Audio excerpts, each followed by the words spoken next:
Hello friends, I hope कि आप सब लोग बहुत अच्छे हैं। आज का मेरा टॉपिक है communication acceptance and revocation of proposal, जो कि इंडियन कॉन्ट्रैक्ट एक्ट के सेक्शन 3 और सेक्शन 4 को आज हम कवर करेंगे। देखिए, ये क्वेश्चन डायरेक्ट इस तरह से पूछ लेते हैं अगर आप LLB के एग्ज़ाम दे रहे हों या कोई, कि explain the rules as to communication of proposal and acceptance by post, how are they revoked।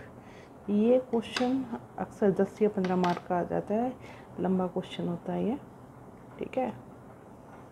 तो इसको इस तरह से हम लिखेंगे। ये सेक्शन, सबसे पहले आप ये सेक्शन देखिए 3 है, ठीक है।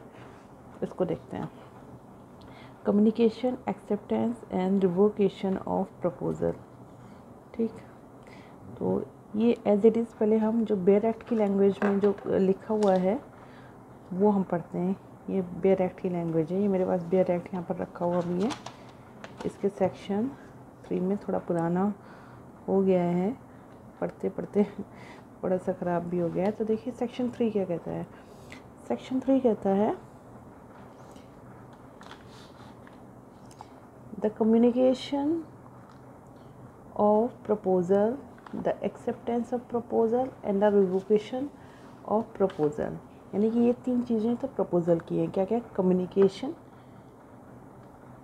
एक्सेप्टेंस, ठीक है, और proposal and revocation of proposal and acceptances. तो यानी कि सेम चीज़ें एक्सेप्टेंसेस में respectively are deemed to be made by any act और ओमिशन।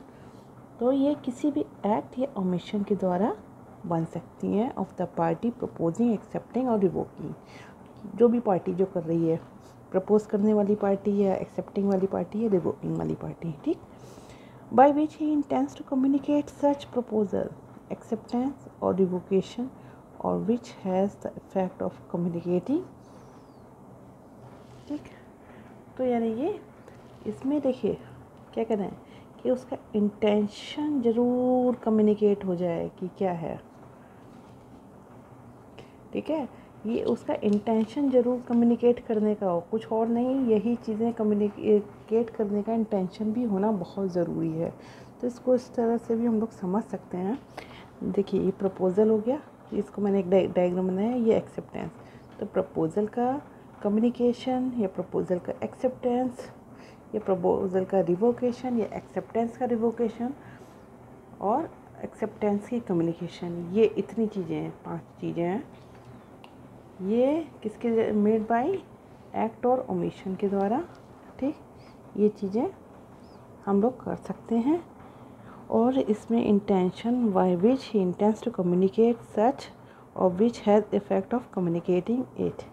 तो ये चीज़ें होनी चाहिए, ठीक है।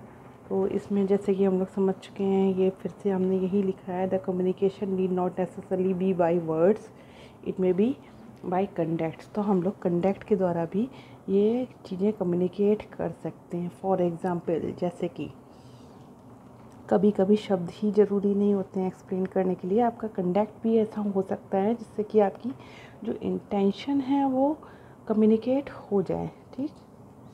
जैसे कि आप वेइंग मशीन, आप जाते होंगे रेलवे स्टेशन पे, वहाँ पे आपने एक वेइंग मशीन रखी देखी होगी जिसमें कॉइन डालते हैं और फिर अपना वेट चेक करते हैं। तो आप उससे वो कहते तो नहीं कि मैंने आपका प्रपोजल एक्सेप्ट किया, तब तो कॉइन नहीं डालते हैं, आप तो कॉइन डाल देते हैं, आप प्रपोज ऐसे ही कर देते बिना, और भाई आप मशीन पे चढ़ जाते हैं अपना वेट चेक करने के लिए। तो इसमें कोई भी चीज़ की ज़रूरत नहीं पड़ी वर्ड्स की, तो आपके कंडक्ट से जाहिर हो गया है। इसी तरह से आपकी कहीं किसी लेक में आप अगर वोट करना चाहते हैं, वोट पे बैठना चाहते हैं, तो वो भी वोट पे बैठ सकते हैं आप आराम से। और नाव चलाने वाला अपने आप जान जाता है कि भाई अब नाव इधर से उधर घुमानी है और पैसे मिलेंगे। तो कभी कभी इसी तरह से कुछ कॉन्ट्रैक्ट्स होते हैं जिसमें आपको बोलने की ज़रूरत नहीं होती है, बाय कंडक्ट खुद ही चीज़ जाहिर हो जाती है। अब आया सेक्शन 4। सेक्शन 4 में क्या है, देखिए सेक्शन 4 थोड़ा सा समझने वाला है, और इस सेक्शन को आप जितनी बार देखेंगे अपनी बेयर एक्ट से उठा के, उतना ही आपका मजबूत होगा। बट हम यहाँ पे पूरी कोशिश कर रहे हैं कि आप ये समझ जाएं। The communication of proposal is complete when it comes to the knowledge of person to whom it is made।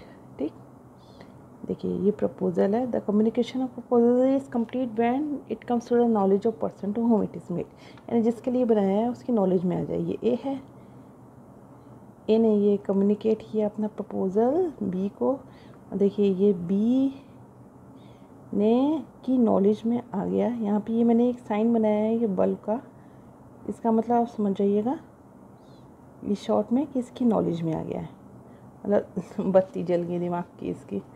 ठीक है, तो इस ये सिंबल बार बार पड़ेगा भी, इसलिए मैंने बता दिया आपको। तो the communication of acceptance is complete.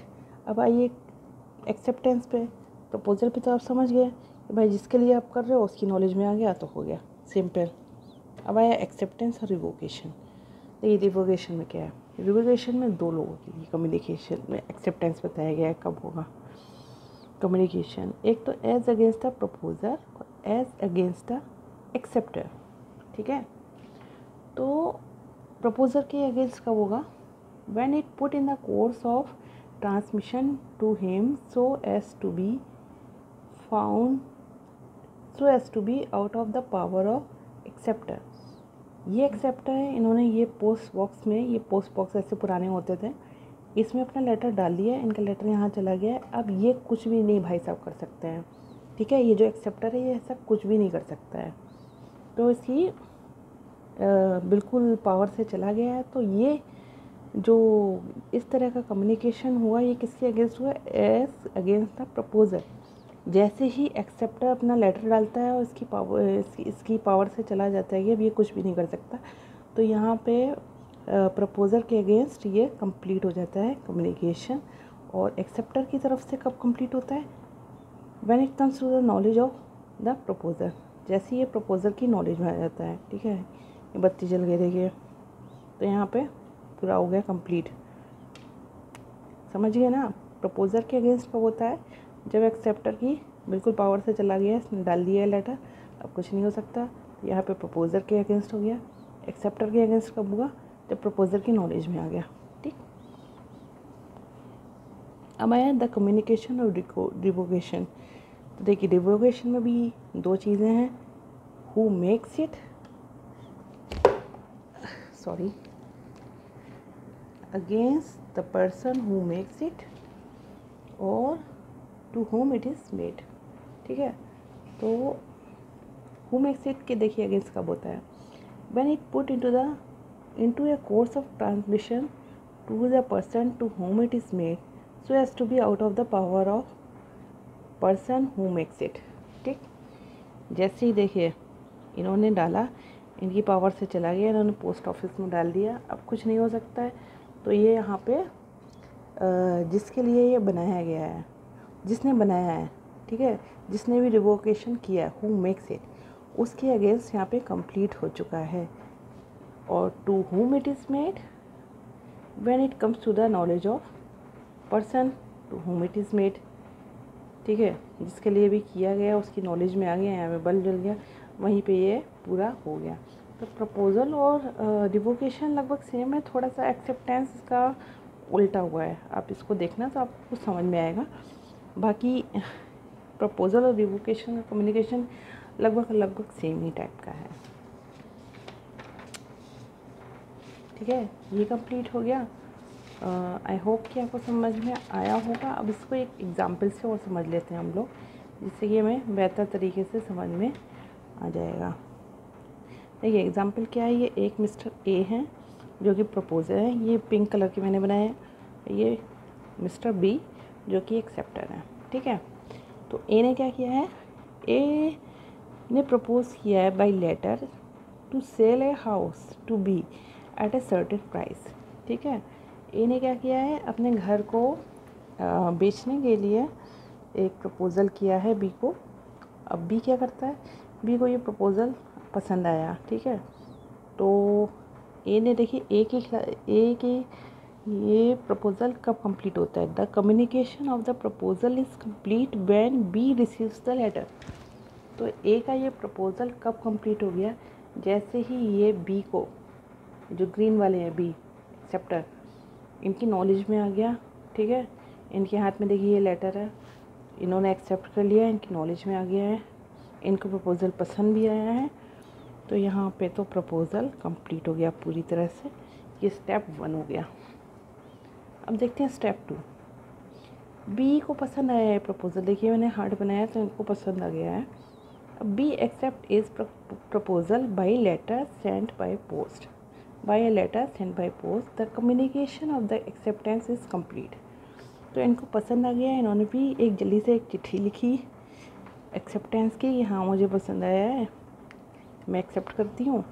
तो जैसे ही इन्होंने बी ने ये लेटर डाल दिया यहाँ पे पोस्ट ऑफिस में, ठीक है। अब ये कुछ नहीं कर सकते, उन्होंने डाल दिया है, अब तो इनके हाथ से बाहर निकल गई चीज़। तो ये यहाँ पे अगेंस्ट ए, ये ए पिंक वाला जिसने प्रपोज किया था, इसके अगेंस्ट ये कम्युनिकेशन कंप्लीट हो गया। बी के अगेंस्ट कब हुआ पूरा, देखिए बी के अगेंस्ट कब हुआ। बी के अगेंस्ट ये तब हुआ, बी मतलब कि एक्सेप्टर ग्रीन वाला, जब ए की नॉलेज में ये चीज़ आ गई। ए की नॉलेज में कैसे आई होगी, जब इसे लेटर मिला तो इसकी नॉलेज में आ गया। वैसे ये यहाँ पे अगेंस्ट बी भी कंप्लीट हो गया। अब दोनों ने सोचा, चलो ए और बी दोनों ने सोचा कि इसको भाई ऐसा करते हैं, कैंसिल करते हैं, इसको रिवोक कर देते हैं। तो रिवोक कैसे किया गया है, देखिए ए टेलीग्राम से किया ए ने भी। तो अगेंस्ट ए कैसे हुआ, ए ने जैसे ही when the telegram is dispatch, जैसे ही ए ने लेटर डाला, ठीक, तो वैसे ही अगेंस्ट ए ये पूरा कंप्लीट हो गया, ठीक है। इनकी इनकी इनकी पावर से चला गया ये पोस्ट ऑफिस में पढ़ते ही। वैसे ये ए के अगेंस्ट हो गया। बी के अगेंस्ट कब हुआ, जब वैन बी रिसीव्स इट, जैसे ही बी की नॉलेज में आया, बी ने चिट्ठी पकड़ी, इनके भी अगेंस्ट हो गया, ठीक है। अब आया बी का मन हुआ कि भाई हम भी रिवोक करें। तो जब बी ने किया टेलीग्राम से सेम काम, तो अगेंस्ट बी कब हो गया, जैसे ही बी ने चिट्ठी डाली पोस्ट ऑफिस में, इनकी पावर से बाहर हो गया मामला, तो वहाँ पे बी की अगेंस्ट हो गया। अगेंस्ट ए कब हुआ, जैसे ए की नॉलेज में चीज़ आ गई। तो शुरुआत भी ए से ही हुई, अंत भी ए से ही हो गया। ये था इसका टोटल सार। आई होप कि आपको समझ में आया हो। मैंने शॉर्ट बनाने की कोशिश की थी, फिर भी वीडियो लंबा हुआ जा रहा है। इसमें एक केस है लालमन शुक्ला वर्सेस गौरी दत्ता। देखिए ये मेरा बेयर एक्ट है, थोड़ा पुराना है। इसमें क्या लिखा है, communication when complete essential, A proposal can be accepted only when it comes to the knowledge of the person to whom it is intended, ठीक है। an offer need not always be made to an certain person, but it is necessary that the a certain person should accept it। Lalman Shukla versus Gauri Dutta. इस case में क्या हुआ था, मैं जल्दी से शॉर्ट में बताती हूँ कि एक मिस्टर लालमन शुक्ला थे, उनका नेफ्यू खो गया था, तो उन्होंने उस पर कुछ पैसे रखे थे कि जो उसको ढूंढ के लाएगा उसको इतने पैसे मिलेंगे। तो इनके कई नौकर ढूंढने गए, बट उसमें से एक नौकर था गौरी दत्ता। गौरी दत्ता भी ढूंढने गए, गौरी दत्ता साहब को बच्चा मिल गया, लेकिन उन्हें ये प्रपोज़ल तब पता नहीं था कि क्या प्रपोज़ल है।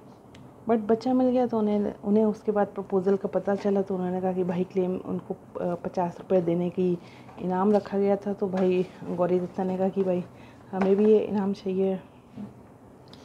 तो हो गया भाई, लालमन जी ने मना कर दिया कि नहीं, आपने तो प्रपोज़ल किया ही नहीं, आपने एक्सेप्ट ही नहीं किया, तो अभी आपको कैसे ये हम तो नहीं देंगे। कोर्ट में गया मामला, तो कोर्ट ने भी यही कहा कि भाई यहाँ तो जब गौरी दत्ता को कुछ पता ही नहीं था इस प्रपोज़ल के बारे में, तो उन्होंने एक्सेप्ट भी किया गया, कुछ भी एक्सेप्ट नहीं किया उन्होंने। तो ये तो बाद में उन्हें पता चला है। तो ना तो यहाँ पे प्रपोज़ल बना था कोई, ना कोई एक्सेप्टेंस हुई थी, क्योंकि प्रपोज़ल के लिए नॉलेज में होना चाहिए ना। गौरी दत्ता की नॉलेज में तो था ही नहीं ये बात।